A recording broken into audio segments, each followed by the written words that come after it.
In 1977, a Brazilian doctor walked into her clinic and found something that would change her life forever. A patient with burns that shouldn't exist. But what happened next was even more disturbing. The military showed up, and they weren't there to help.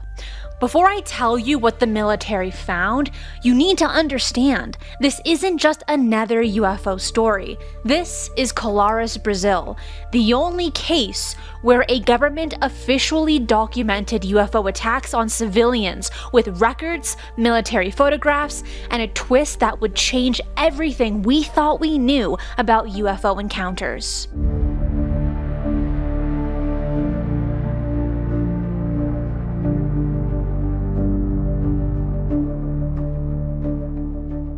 Imagine living in a peaceful fishing village in northern Brazil. The year is 1977. Life is simple until one night, strange lights appear in the sky, but they weren't just lights. They were hunting people. Night after night, between 7 and 8 p.m., the terror would begin. The pattern was always the same. Mysterious lights of different colors, red, yellow, and blue, would appear in the sky. But these weren't distant lights. They hunted the villagers, penetrating through walls, roofs, and windows, and even doors, as if they weren't even there. And the victims couldn't run. They couldn't scream. They could only watch, paralyzed, as the beams found them. What these lights did to human flesh defied medical explanation. Dr. Waleed Carvalho, the town's physician, documented case after case with identical injuries. The victims described it like being touched by a cigarette butt, but they weren't ordinary burns. They began with intense reddening of the skin, followed by something that shouldn't be possible. The burns would peel immediately. Any medical professional knows that burns take 72 hours to peel. But these were different. The pattern of injuries were so precise and methodical, the lesions appeared either on the face or the chest, often accompanied by perfect triangular puncture marks. And as the attacks continued, the injuries became more severe. Hair would fall out around the affected areas, and the skin would turn black. But here's what baffled the doctor the most. Despite the severity of these wounds, patients reported no pain, only a slight warmth where the beam had touched them. Isn't that weird? The villagers called these lights chupa-chupa, the suckers, because victims consistently reported a horrifying sensation. They could feel their blood being drawn from their bodies. This wasn't mass hysteria. This wasn't something that could be explained away. And as the doctor examined patient after patient, more than 40 in total, she knew she was dealing with something beyond medical training. These injuries resembled radiation burns, but radiation burns don't develop in hours. Radiation burns don't peel immediately, and radiation burns certainly don't appear in perfect triangular patterns. Now, maybe you're thinking, this sounds like mass hysteria. That's exactly what Dr. Carvalho thought until September of 1977, when everything changed. 2 patients were rushed into her clinic, and according to renowned ufologist Jacques Vallée, at least 2 people died as a direct result of encounters with these lights. The victims showed identical symptoms. Their bodies became rigid, almost like rigor mortis had set in while they were still alive. Their jaws were locked, and their eyes fixed in place. But here's where it gets more disturbing. One case particularly haunted Dr. Carvalho. A woman was rushed to the hospital with severe burns across her chest, and by the evening, she was dead, officially from a heart attack. But Dr. Carvalho had examined those burns herself that very morning. Yet somehow, the death certificate made no mention of them. No autopsy was performed either. Let that sink in. In a case where a woman dies after being struck by an unidentified energy beam with visible burns on her body, no one bothered to investigate the cause of death. Or so they say. When the doctor questioned this, she was told to drop it. But this wasn't the only case where evidence seemed to disappear. When Mayor Jose Favacho called Brasilia, he expected weapons, soldiers, and protection to come and help his people that were living in fear every single day for months. Instead, what arrived was a team armed with cameras and telescopes, led by a captain who would later make a confession that would cost him his life. Operation Saucer, better known as Operación Prato, documented over 3,000 witness accounts, captured 500 photographs, and recorded 15 hours of film. But they also captured something that they never meant to document. In 1997, 20 years after the terror in Colares, Captain Urangue Bolívar Hollanda Lima finally broke his silence. His interview with UFO magazine, conducted by Brazilian ufologist A.J. Javard, who sadly passed away in December of 2022, revealed something that would shake the world to its core. The captain, who had led Operation Saucer, described a personal encounter that defied explanation. One night, while laying in bed, he was visited by a humanoid being, approximately 1.5 meters tall, wearing what he described as a soft metallic spacesuit with the mask obscuring its face. And what happened next seems almost as contradictory to the violent nature of the Colares incident. The being approached him from behind and embraced him, speaking in perfect Portuguese with a metallic robotic voice, saying, "Take it easy. We're not gonna harm you." This peaceful interaction stands in stark contrast to the aggressive encounters in Colares, raising disturbing questions about the being's true intentions. Even more intriguing, Lima claimed to have received an implant in his arm, visible to the naked eye, but mysteriously undetectable by X-rays. The man chose to lead Operation Saucer wasn't just any military officer. Captain Urangue Lima had his own history with UFOs. As a 12-year-old boy in Belém, 1952 or 1953, he witnessed something that would shape his future investigation. A massive, brilliant object hovered over his city, stopping above a scout federation during a swimming competition. The next day's newspapers confirmed what young Lima had seen.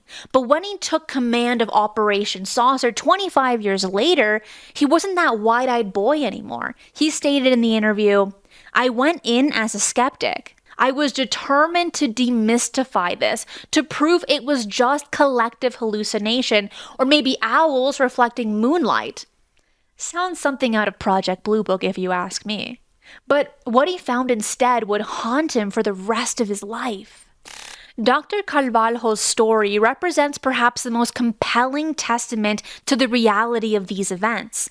As a medical professional, she initially approached the situation with scientific skepticism, dismissing the early reports as mass hysteria. But the evidence that began flooding into her clinic in September of '77 would transform her understanding forever.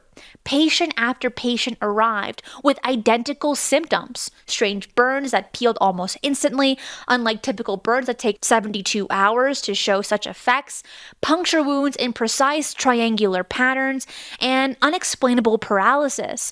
The turning point in her skepticism came when she encountered one of these lights for herself. She experienced firsthand the paralysis and the overwhelming heat that her patients had described.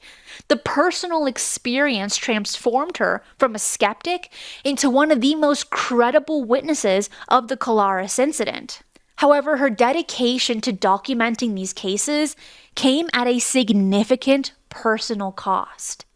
When the military arrived in Colores, they came not with weapons to protect the citizens, but with cameras and notebooks to document the phenomenon.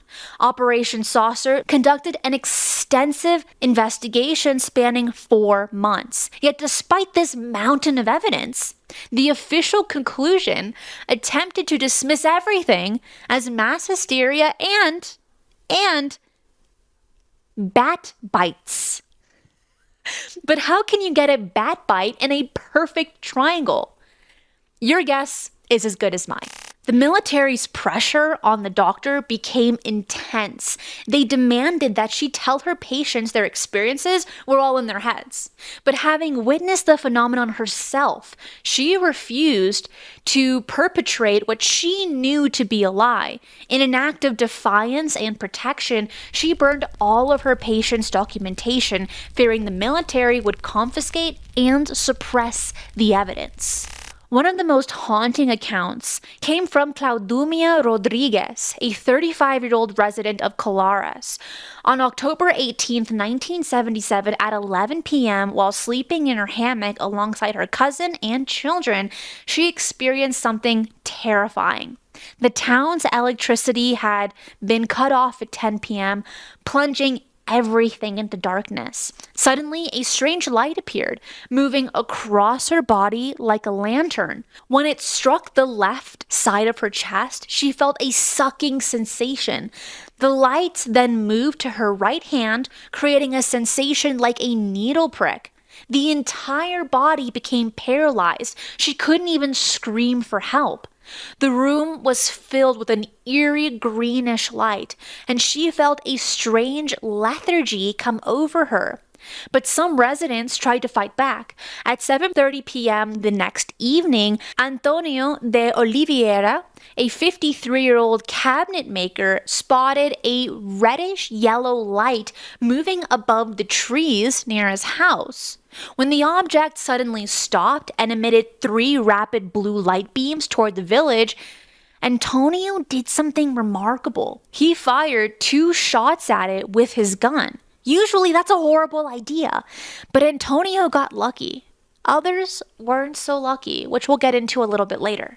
The story takes an even darker turn 3 months after Captain Hollanda Lima gave his interview. He mentioned this isn't about sensationalism or money, this is about clarifying what really happened. After he told the secrets to UFO magazine, he passed away in his home, allegedly having taken his own life using a bathrobe belt.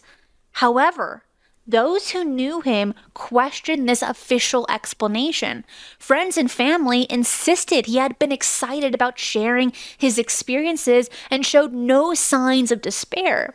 His death added yet another layer of mystery to the Colores case, leading many to speculate about whether he had been silenced. Now, you might think these attacks ended in 77, but what I'm about to tell you suggests something far more disturbing. This isn't history. This is happening right now. According to Brazilian ufologist Ronnie Verney, between 2013 and 2016, something chilling began to happen in the state of Acre. An indigenous community started reporting encounters that mirrored the Colores incident with frightening accuracy. The same types of craft, the same harmful beams of light, the same terror. One case stands out. An indigenous resident faced with one of the craft ascending toward the community, did something that probably any person would do. He fired his shotgun at it, but the craft's response was immediate and devastating. A beam of light struck the individual, leaving him hospitalized. But here's where it's even more strange. Across Brazil, people aren't just reporting physical injuries. Take the case of 18-year-old Sylvia. After her encounter with what witnesses described as light beings, she didn't just develop symptoms of mental illness and brain degeneration, she began accurately predicting future events. There's a pattern here that we can't ignore. These beings, whatever they are, seem to target remote, isolated communities, from Colares in 1977 to Acre in 2016. If you want to dive deep into these modern cases, I recently sat down with Ronnie Vernet to discuss his research. You can find that interview link in the description box below. But before you go and watch that interview, here's one final piece of the Colares puzzle we need to discuss. In 2005, thanks to the tireless efforts of ufologists like A.J. Javard, some Operation Saucer files were finally released to the public. These documents contained witness testimonies, photographs, and sketches that confirm what the people of Colares have been saying all along. Yet much of the material remains classified, leaving us with many more questions than answers. What we do know is that the operation documented over 300 cases, meticulously coded and cataloged. Each witness was assigned a number, from F01 to F45, their testimonies preserved in military records that would later leak to Brazil's UFO research community. And even Captain Lima revealed in his final interview that the phenomena moved in a deliberate pattern, covering the Brazilian airspace and the Amazon region in strips, like you would do in aerial photography, stretching from all different parts of Brazil. What do you think happened in Colares? Was it an alien phenomenon? A secret military experiment, or something even more mysterious? Let me know your thoughts in the comments below. If you found this case as fascinating as I did, do not forget to like and share this video, and make sure to hit that subscribe button and notification bell as I cover UFO news, updates, case studies, interviews, and more. That is it for today. I will see you next time. Be safe, and remember, keep your eyes on the skies.